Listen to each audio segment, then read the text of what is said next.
आज के इस वीडियो में हम लोग बात करेंगे कि कौन सा बैकएंड फ्रेमवर्क आप लोग को यूज करना चाहिए। क्या वो स्प्रिंग बूट होगा, क्या वो जेंगो होगा, क्या वो फ्लास्क होगा, क्या वो एक्सप्रेस जेएस होगा। ये सारे के सारे free and open source frameworks हैं। तो इनमें से कौन सा बेहतर है, कौन सा आपकी ऐप को सबसे ज्यादा सक्सेसफुल बनाएगा, या फिर अगर आप लोग एक प्रोजेक्ट कर रहे हैं कौन सा आपके प्रोजेक्ट मैनेजर को या फिर आपके कॉलेज प्रोफेसर को सबसे ज्यादा इंप्रेस करेगा। तो अगर मैं कुल मिलाकर समराइज करूं तो मैं कहूंगा कि सारे के सारे बैकएंड फ्रेमवर्क्स अच्छे हैं। जब कोई भी ये सवाल पूछता है ना कि यार कौन सा बैकएंड फ्रेमवर्क अच्छा है, तो ये क्वेश्चन ही गलत है यार, क्योंकि ये सारे के सारे बैकएंड फ्रेमवर्क्स यहां तक आए ही इसीलिए हैं क्योंकि इन्होंने अच्छी सफलता दिलवाई है लोगों को जिन्होंने इनको यूज़ किया है।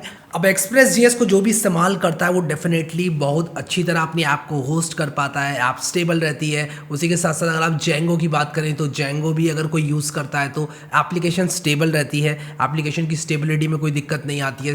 Same with flask and same with spring boot. तो यार कौन सा यूज़ करें, किन फैक्टर्स पर डिसाइड करें, ये इस वीडियो में आप लोग को जल्दी से क्लियर कर देता हूँ। तो जब भी मैं फैक्टर्स की बात करता हूँ कि किन फैक्टर्स के आधार पर डिसाइड करना है कि आप कौन सा बैकएंड फ्रेमवर्क यूज़ करोगे, तो मैं कहूँगा कि आप इन बैकएंड फ्रेमवर्क्स को इवैल्यूएट मत करो, आप अपने आप को इवैल्यूएट करो। आप अपने आप से पूछो कि कौन सी प्रोग्रामिंग लैंग्वेज आपको आती है। अगर आपको जावा आती है, definitely spring boot is the choice, आप स्प्रिंग बूट को यूज़ कर सकते हो। अगर आपको जावास्क्रिप्ट आती है, आप फ्रंट एंड पर थोड़ी सी हैवी जावास्क्रिप्ट लिखने वाले हो, तो आप सेम माइंडसेट में रहें। अगर आप एक बिगिनर हैं तो आप लैंग्वेज स्विच ना करें तो ही बेहतर रहेगा। अगर आप लोग जावास्क्रिप्ट में अपना फ्रंट एंड लिखते हैं, जावास्क्रिप्ट में अपना बैक एंड लिखते हैं, तो आपका पूरा फोकस एक ही लैंग्वेज में होता है। तो यार मेरा मानना ये है कि जो आपका माइंड है वो अडेप्ट कर लेता है एक पर्टिकुलर लैंग्वेज को।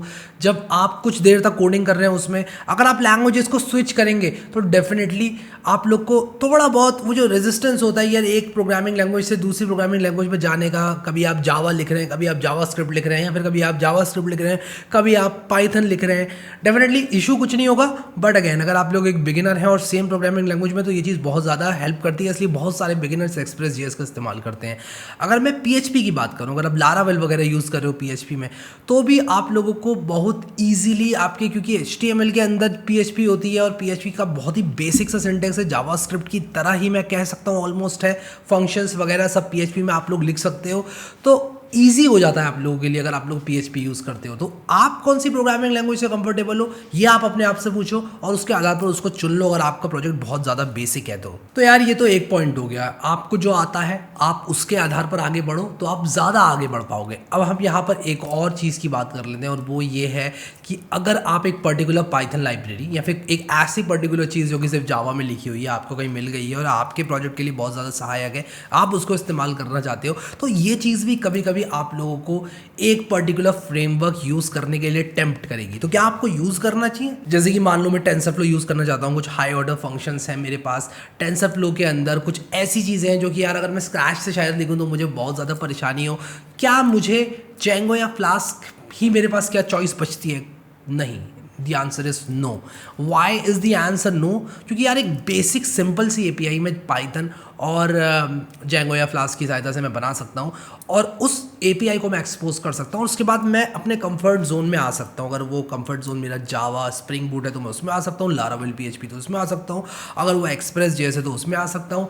तो ऐसा नहीं है कि अगर आपको किसी एक पर्टिकुलर प्रोग्रामिंग लैंग्वेज के एक पर्टिकुलर फीचर को इस्तेमाल करना है तो आप लोग जो है उसी लैंग्वेज के फ्रेमवर्क को यूज़ करें। कुल मिलाकर मेरे कहने का मतलब ये है, you can always expose a part as an API, या फिर you can expose a part as a command line utility जिसको आप इन्वोक कर सकते हैं बाद में। तो आप इन कंसर्न को सेपरेट कर सकते हैं, मतलब कि instead of creating your entire application in एक ऐसा फ्रेमवर्क जिसमें आप कंफर्टेबल नहीं हैं, आप क्या कर सकते हैं कि उसका जो हिस्सा आपको चाहिए वो आप एज एन एपीआई या as a command line utility as some other sort of service expose कर सकते हैं, और बाकी की जो बची हुई ऐप है आप उसमें बना सकते हैं जो प्रोग्रामिंग लैंग्वेज आपको आती है, जो प्रोग्रामिंग लैंग्वेज आपकी टीम को आती है। अब टीम का मतलब ये नहीं है कि आप कॉर्पोरेट एनवायरनमेंट में हैं या फिर आप एक बहुत बड़े बिजनेस एनवायरनमेंट में किसी कंपनी के लिए बना रहे हैं।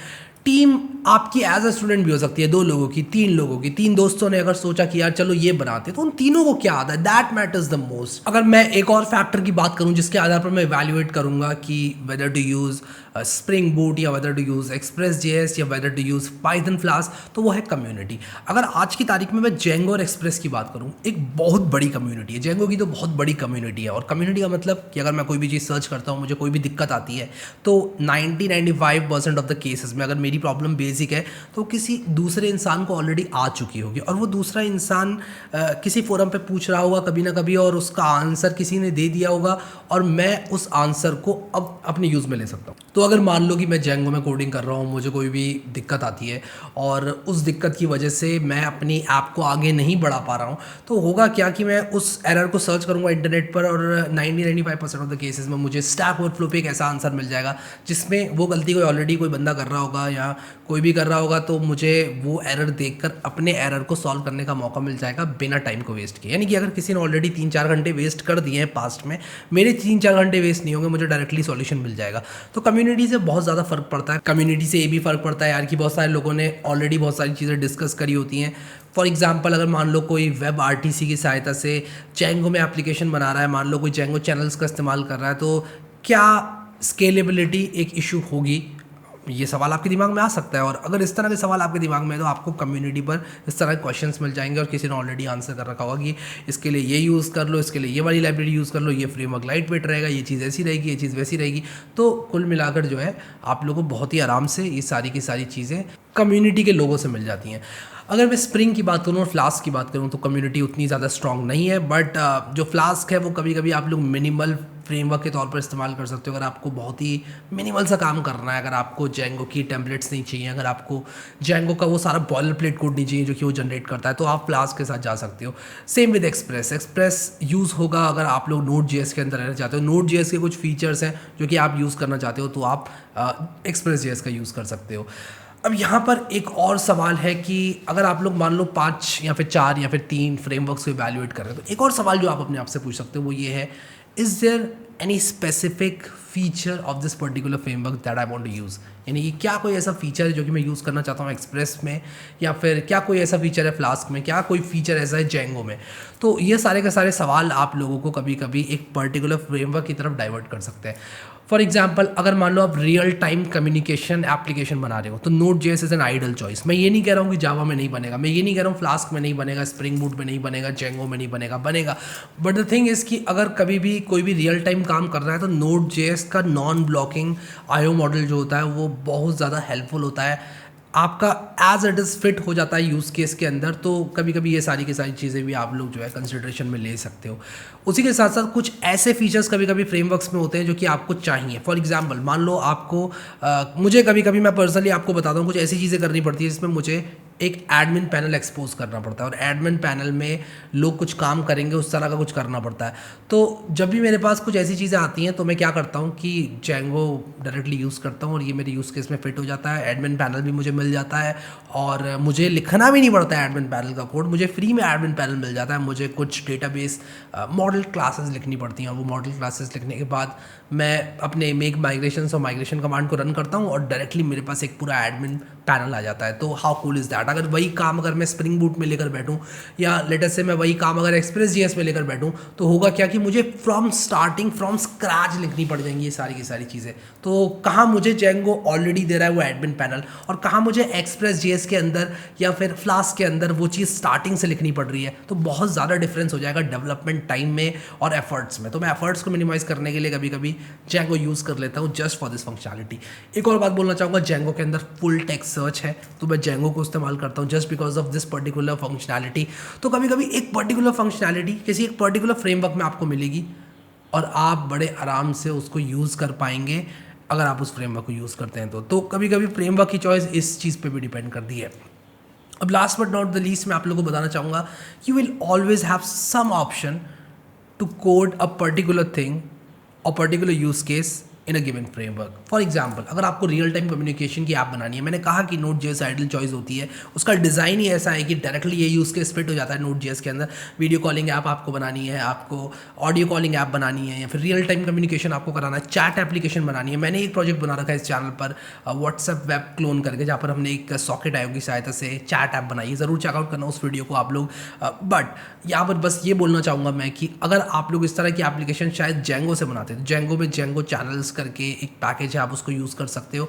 और जावा में अगर मैं कहूँ तो नेक्स्ट RTC करके है, और फ्लास्क में अगर मैं बात करूँ तो फ्लास्क सॉकेट आयो है। तो ऑप्शंस रहते हैं, देखो ऐसा नहीं ऑप्शंस नहीं है आपके पास, बट कभी कभी कुछ चीज़ें जो है डायरेक्टली आपको जावास्क्रिप्ट में करने को मिल जाएंगी। कुछ चीज़ें जैसे मशीन लर्निंग पाइथन में डायरेक्टली आप लोग टेंसरफ्लो यूज़ करके कर सकते हो। तो कुछ चीज़ें क्या होती हैं कि यूज़ केस में डायरेक्टली फिट हो जाती हैं, जिसकी वजह से आप लोग उनको यूज़ करना चाहेंगे। तो मशीन लर्निंग, टेंसरफ्लो, पाइटॉर्च या केरास की सहायता से Python is an ideal choice.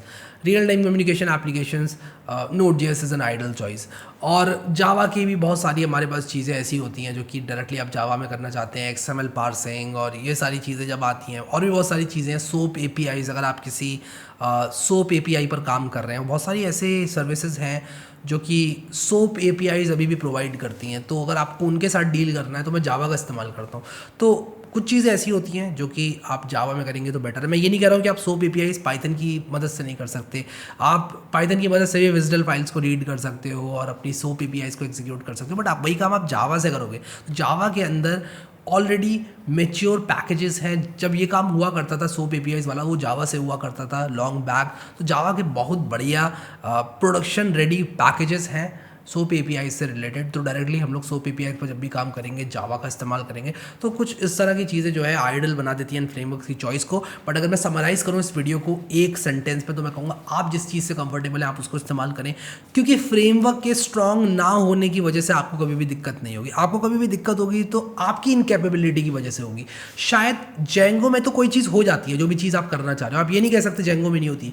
शायद जेंगो में तो वो हो जाती है, बट शायद आपको नहीं मालूम कैसे करते हैं। शायद नोड एक्सप्रेस में तो मशीन लर्निंग हो जाएगी, बट आपको नहीं मालूम कैसे करते हैं।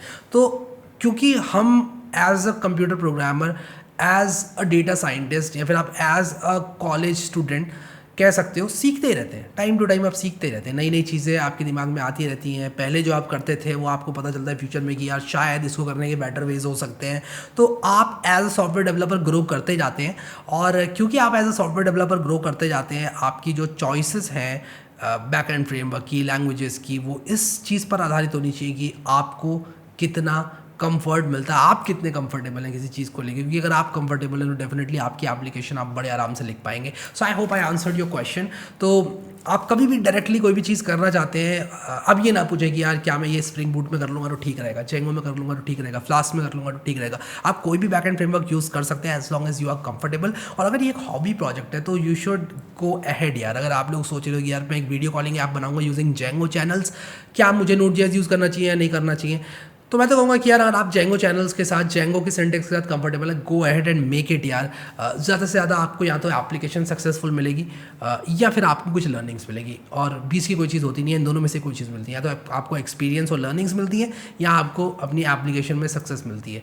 तो अगर आपको लर्निंग्स भी मिलती है तो भी आप अपनी एप्लीकेशन को, जो कि आप अगली बार बनाने वाले हैं, उसको सक्सेसफुल बनाने के लिए इस्तेमाल कर सकते हैं उन लर्निंग्स को। तो हमेशा आप लोग को ये याद रखना है कि यार जीत मेरी होनी है, चाहे मैं जेंगो यूज़ करूँ, चाहे मैं फ्लास्क यूज़ करूँ, चाहे मैं सॉकेट आयो यूज़ करूँ जावास्क्रिप्ट का। So I hope that motivates you to start your next project. अगर आप लोग कोई नया प्रोजेक्ट करने वाले हैं, go ahead with the framework of your choice. और जो बातें मैंने इस वीडियो में बताई हैं, बस उनको आप थोड़ा सा समझ लेना, और उसके हिसाब से अगर आप चूज़ करोगे फ्रेमवर्क, और अगर वो फ्रेमवर्क आपको आता भी होगा, तो आपकी एप्लीकेशन जो है बहुत सक्सेसफुल होगी।